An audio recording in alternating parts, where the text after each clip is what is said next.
Hi అండి. ఈరోజు పప్పొంగల్ చేస్తున్నాను. దానికి కావాల్సినవి 1.5 గ్లాస్ బియ్యం తీసుకున్నాను. దీంట్లోకే ఒక చారెడు చేతి నిండా పెసరబ్యాళ్ళు తీసుకొని, పగలగొట్టిన పెసరబ్యాళ్ళు అండి తీసుకొని ఆల్రెడీ కడిగి పెట్టుకున్నాను, నానబెట్టుకున్నాను. ఇలాను లేట్ అవుతుంది కదా, నానితే బాగా పొంగల్ బాగా అవుతుంది. పప్పొంగల్ చేస్తున్నాను. దీనికి తిరువాత వేసుకుందామండి. దీనికి కావాలని ఇంగ్రీడియంట్స్: ఆవాలు, జీలకర్ర, కరివేపాకు, పచ్చిమిరపకాయలు, ఎర్రగడ్డలు, శనగబ్యాళ్ళు, మిరియాలండి. తిరువాత వేసుకున్నాము.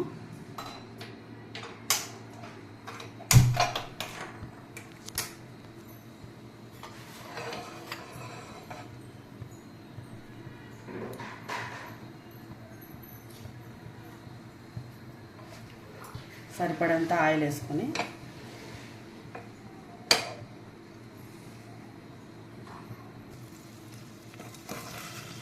ఆనియన్స్ వేసుకున్నాను.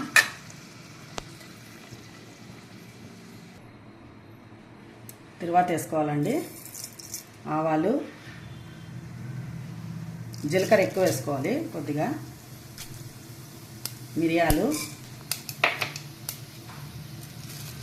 శనగబ్యాళ్ళు,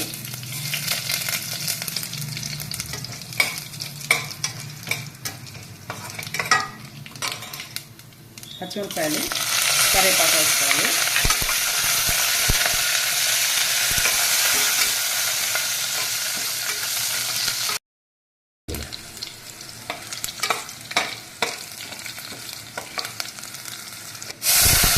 తర్వాత బియ్యం వేసుకొని వేసుకోవాలండి కొద్దిగా.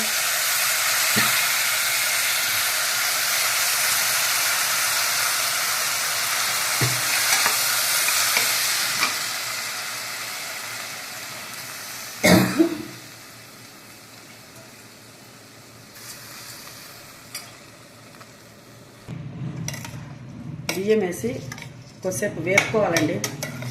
తక్కువ మంట పెట్టుకొని సిమ్ పెట్టుకొని కొద్దిసేపు వేపుకోవాలి. వేపిన తర్వాత ఈ కప్పుతో 1.5 గ్లాస్ బియ్యం వేసినాం కదండి, ఈ కప్పుతో 4 గ్లాసులు నీళ్ళు, మరి 2 గ్లాసులు నీళ్ళు, హాఫ్కి 6 గ్లాసులు నీళ్ళు వేసుకోవాలండి. కరెక్ట్గా ఈ కొలత ప్రకారం వేసుకుంటే మరి మెత్తగా కాకుండా మరి గట్టిగా కాకుండా మీడియంగా అవుతుందండి పొంగలి. తర్వాత అయిన తర్వాత ఒక్కసారి కలుపుకుంటే ఇంకా సెట్ అవుతుందండి. వేసుకొని కుక్కర్ మూత పెట్టుకొని ఒక 3-4 విజిల్స్ వచ్చే వరకు ఉడికించుకోవాలండి. శనక్కాయ చట్నీకి అండి, పొంగల్లోకి చట్నీకి పచ్చిమిరపకాయలు వేపుకుంటున్నాము. కొద్దిగా ఆయిల్ వేసుకొని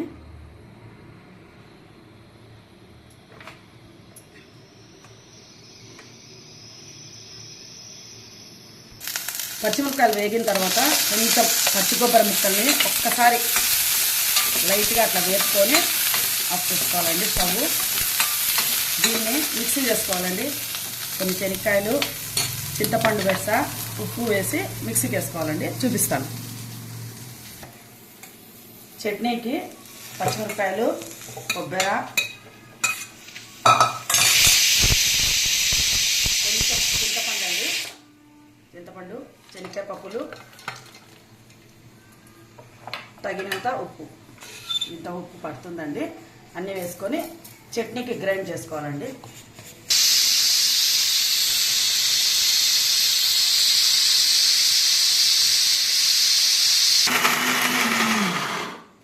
చట్నీకి తిరువాత వేస్తున్నానండి. ఆవాలు, జీలకర్ర, మినప్పాళ్ళు,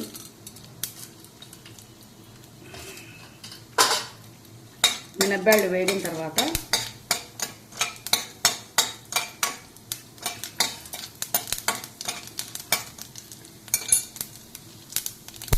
కరివేపాకు,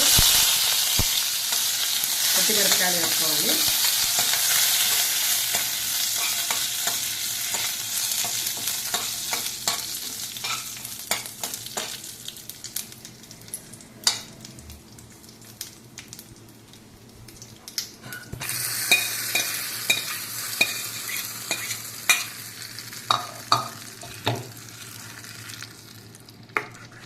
చట్నీ రెడీ అయిందండి.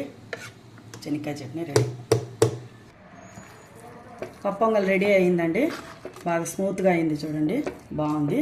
దీంట్లోకి నెయ్యి వేసుకుంటే ఖచ్చితంగా కమ్మగా ఉంటుందండి.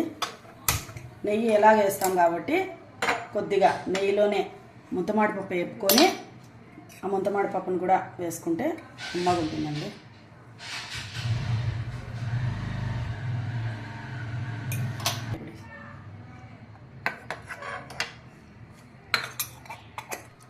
నెయ్యిలో ముంతమాడి పప్పు వేపుకొని దాని పైన వేసుకుంటే బాగుంటుందండి.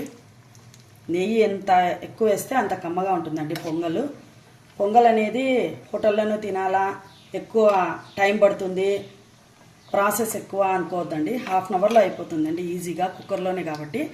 చట్నీ ఎలాగో చేసుకుంటాం అన్నిటికీ కాబట్టి అలా చట్నీ చేసుకొని పొంగల్ వేసుకుంటే ఇంట్లోనే టేస్టీగా ఉండే పొంగల్ తినచ్చండి.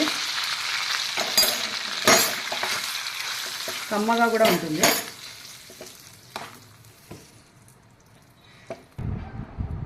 పొంగల్ చట్నీ, శనక్కాయ చట్నీ రెడీ అయిందండి. ముందుగా స్వామివారికి నిన్న తొలి ఏకాదశి కాబట్టి ఈరోజు ద్వాదశి, స్వామికి ప్రసాదంగా పప్పు పొంగల్ నైవేద్యంగా పెడుతున్నాను. ఫస్ట్ తీసేసానండి ముందు, తర్వాత మనం తినడానికి బౌల్లో వేసానండి. పొంగల్ శనక్కాయ చట్నీ రెడీ అయిందండి. నేను చేసిన విధంగానే ఈ రెసిపీ చేయండి, చేసి చూడండి. ఫస్ట్ నచ్చినట్లయితే లైక్ చేయండి, షేర్ చేయండి, సబ్స్క్రైబ్ చేయండి. Thank you.